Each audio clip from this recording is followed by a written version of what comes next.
مدرسے میں دین کا جو علم دیا جاتا ہے تو تربیت بھی اسی علم کے مطابق دی جاتی ہے، لیکن اگر اس کے مطابق لوگ زندگی گزارتے ہیں، یہ ملا لوگ ہیں، قومی دھارے سے اس کا کوئی تعلق نہیں ہے، پھر اس سے آگے بڑھتے جاتے ہیں۔ یہ علم تو شدت بتلاتا ہے، انتہا پسندی بتلاتا ہے، کیا کیا کچھ نہیں کہا جا رہا۔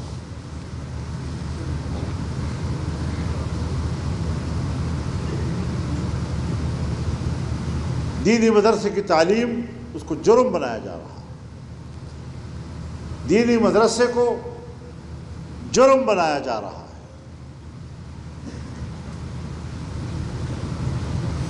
اور اگر کوئی پاکستان میں اسلام کی بات کرتا ہے اور اس کے حاکمیت کی بات کرتا ہے، پتہ نہیں کن کن الفاظ سے ان کو تعبیر کرتے ہیں۔ ہمارے ہاں معاملہ طے ہے، ہم کسی بھی اضطراب کا شکار نہیں ہیں۔ ہمارا آئین ایک میثاق ملی ہے، اب اس کا بھی احترام نہیں کیا جا رہا۔ قانون سازیاں ہو رہی ہیں اور جس میں صرف اسٹیبلشمنٹ کی گرفت کو مضبوط کرنا یہ بڑا اہم ہوتا ہے، یہ ایمرجنسی ہوتی ہے۔ جی فوری کرنا چاہیے، وقت نکل جائے گا، پتہ نہیں ملک کا کیا بنے گا، یہ خوف طاری کر دیتے ہیں اور ہمیشہ قوم پر خوف طاری کر کے قوم کو بلیک میل کیا جاتا ہے۔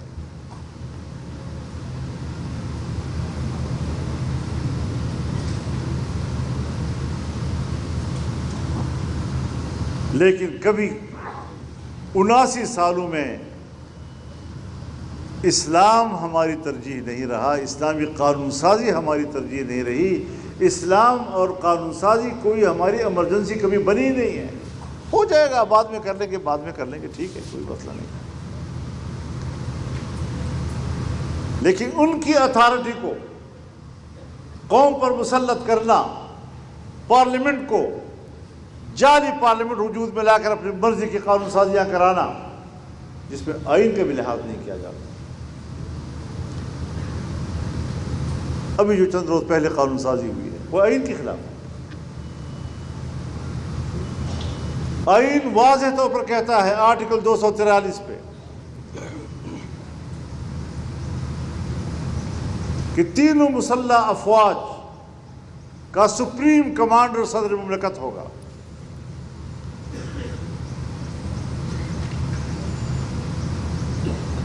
اور تینوں مسلح افواج کے سربراہان کا تقرر وزیر اعظم کے مشورے سے صدر مملکت کرے گا۔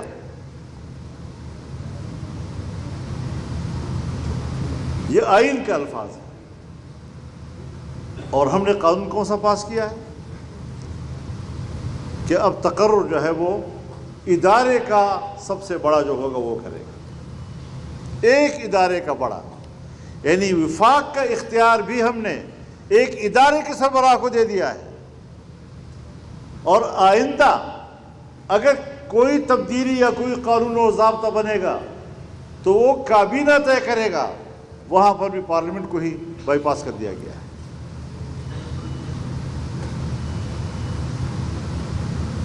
اور یہ قانون سازی جائز ہوگی اس لیے کہ اس میں ایک طاقتور ادارے کی گرفت کو مضبوط کیا جا رہا ہے۔ بھئی ہم آپ کو پہلے سے مضبوط مانتے ہیں، پاکستان کی دفاع کو ناگزیر سمجھتے ہیں، اس کو طاقتور دیکھنا چاہتے ہیں، لیکن اس کا ایک حد ہوتی ہے، ایک دائرہ ہوتا ہے، اس دائرے کا ایک اختیار ہوتا ہے۔ اب کابینہ کا اختیار بھی ان کے پاس، پارلیمنٹ کا اختیار بھی ان کے پاس، اور آئین کے علی الرغم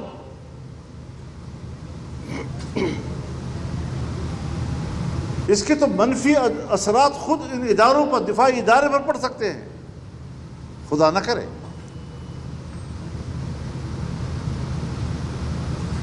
تو ہم تو یہ سمجھتے ہیں کہ خیر خواہی کا تقاضا یہ ہے کہ ہم ان کے سامنے بڑی صاف بات کریں کھل کر کریں۔ آج حالت یہ ہے کہ اگر ہم پارلیمنٹ میں بات کرتے ہیں تو قوم کو ہماری آواز نہیں پہنچنے دی جاتی۔ ابھی جو ہم یہاں گفتگو کر رہے ہیں،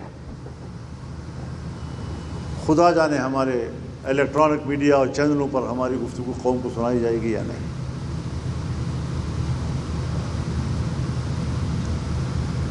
اسے کہتے ہیں تسلط بالجبروت، طاقت کی بنیاد پر مسلط ہونا۔ اور رسول اللہ صلی اللہ علیہ وسلم نے فرمایا ستۃ لعنتہم ولعنہم اللہ وکل نبی مجاب، 6 لوگ ہیں جس پر میں بھی لعنت بھیجتا ہوں اور اللہ بھی لعنت بھیجتا ہے، اور ہر پیغمبر کی دعا قبول بھی ہوتی ہے۔ اس میں ایک المتسلط بالجبروت، جو طاقت کی بنیاد پر مسلط ہوتا ہے۔ یعز من اذل اللہ ویذل من اعز اللہ، جن کو لوگوں نے اللہ نے عزت دی ہے ان کو رسوا کرتے ہیں، اور جو گھٹیا قسم کے لوگ ہوتے ہیں ان کو اوپر لاتے ہیں۔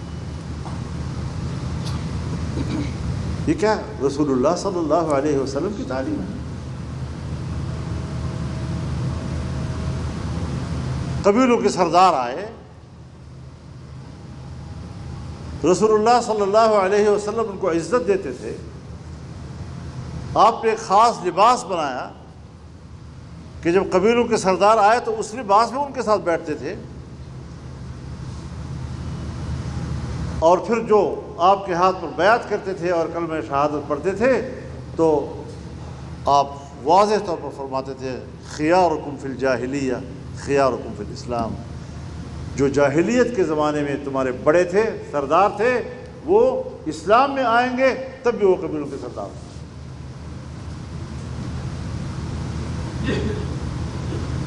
انسانیت کو بتا دیا عزت کیا ہوتی ہے، احترام کیا ہوتا ہے، حق کیا ہوتا ہے۔ آج ہم اپنے حقوق کی جنگ لڑ رہے ہیں۔ ہمارے ملک میں آگ لگی ہوئی ہے، نظام درہم برہم بڑھتا چلا جا رہا ہے۔ 20 سال سے زیادہ عرصہ ہو گیا ہم آپریشنیں کر رہے ہیں ملک میں، دہشت گردی کے خلاف آپریشن، مسلح گروہوں کے خلاف آپریشن، باغیوں کے خلاف آپریشن، اور جتنا آپریشن کرتے جا رہے ہیں ان تو وہ بڑھتا جا رہا ہے، مرض بڑھتا گیا جو دوا کر۔ اس کا معنی یہ ہے کہ تمہاری حکمت عملی ناکام ہے۔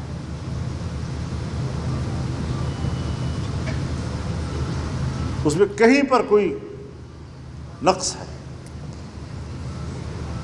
اور نقص سے ہٹ کر بھی بات ہم کر سکتے ہیں کہ تم اپنے حکمت عملی میں بدنیت بھی ہو، تم چاہتے بھی نہیں ہو کہ ملک میں کوئی آرام آئے اور اطمینان آئے، اور کہتے ہو ریاست ماں ہے، ریاست ماں ہے۔ ماں وہ تو اولاد کو اکٹھا کرتی ہے، اگر اس کی اولاد میں کہیں کوئی مسئلہ پیدا ہوتا ہے، اختلاف پیدا ہوتا ہے اور وہ تقسیم ہوتے ہیں، ماں پہ کیا گزرتی ہے؟ ماں اپنے اولاد کو جوڑتی ہے۔ ہمیں اللہ نے ایسی ماں عطا کی ہے جو قوم کی تقسیم و انتشار کی پالیسیاں بناتی ہے۔ لڑاؤ اور حکومت کرو، لڑاؤ اور حکومت کرو۔ تو لڑاؤ اور حکومت کرو، اور قوم کو تقسیم کرنا، سیاسی جماعتوں کو تقسیم کرنا، مذہبی جماعتوں کو تقسیم کرنا، مدارس کی تنظیموں کو تقسیم کرنا، لڑانا ہر جگہ لوگوں کو ایک دوسرے کے ساتھ، اور تم اس کو مارو اور تم اس کو مارو، اور اس کو اس کے ذریعے نیچے کرو، اس کے ذریعے نیچے کرو، یہ حکمت عملی بنانا اگر یہ ماں ہے تو ایسی ماں پہ لانا۔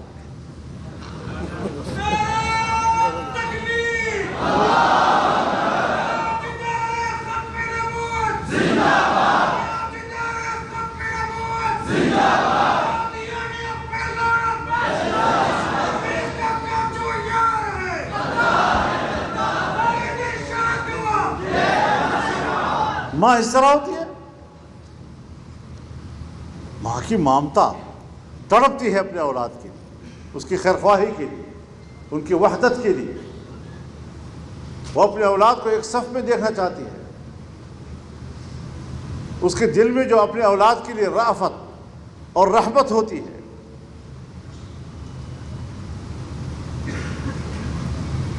کیا ہم وہ دیکھ رہے ہیں اس ملک میں؟ ماں اس طرح ہوتی ہے؟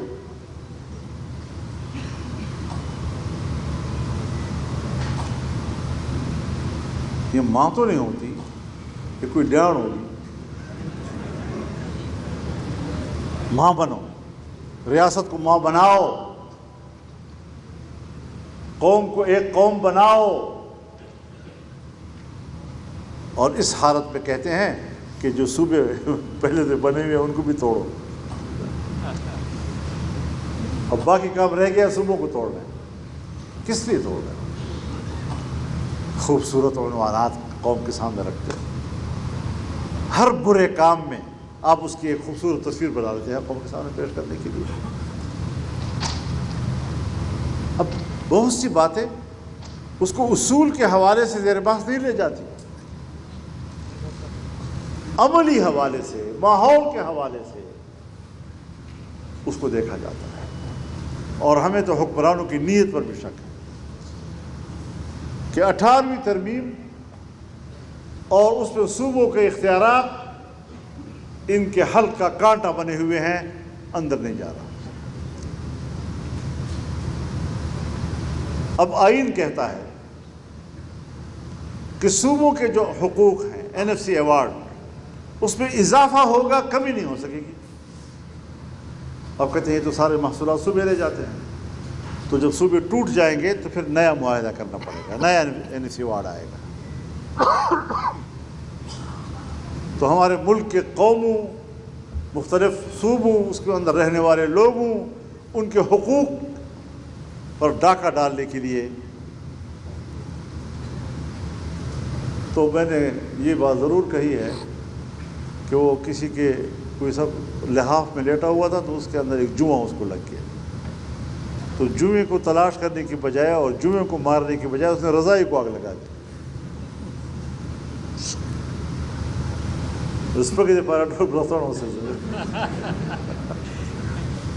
یہ وہ چیزیں ہیں کہ جس کے لیے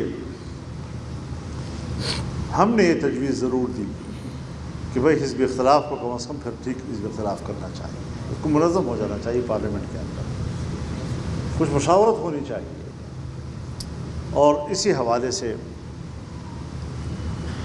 وہ اعلامیہ بھی انشاءاللہ منظر عام پہ آ جائے گا اور مناسب